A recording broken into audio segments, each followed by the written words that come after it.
Het ongeluk gebeurde verleden juni op de Hendrik Algrawei bij Ljouwert. De minnesgeester kwam bij zijn auto op de verkeerde helft van de dik en botste frontaal op een chinlisser.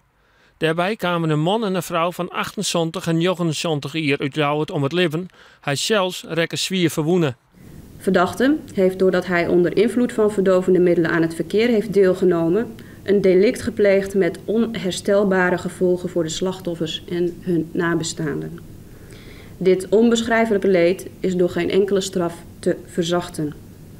De rechtbank is van oordeel dat er desalniettemin een forse, onvoorwaardelijke gevangenisstraf op zijn plaats is, nu het maatschappelijk belang en de veiligheid op de weg in het geding zijn. 2 weken geleden bij de behandeling van de zaak werd bekend dat de minnesgeester in vroljes klingen en mij een bleerd onderlief in de auto ziet. Dat kwam uit in het vonnis net waarom. Wol dat de man ecstasy, GHB en cannabis gebruikt hier en dat nevens de rechtbank grote gevolgen had van zijn rijgedrag. Verdachte heeft onder invloed van verdovende middelen zijn auto bestuurd en vertoonde daarbij volgens verklaringen van andere weggebruikers onverantwoordelijk rijgedrag. Eén medeweggebruiker gaf aan dat ze ver achter de auto van verdachte bleef omdat zij zijn rijgedrag niet vertrouwde. Nevens de advocaat van de minnesgeester hebben de drugs geen negatieve invloed op zijn rijgedrag.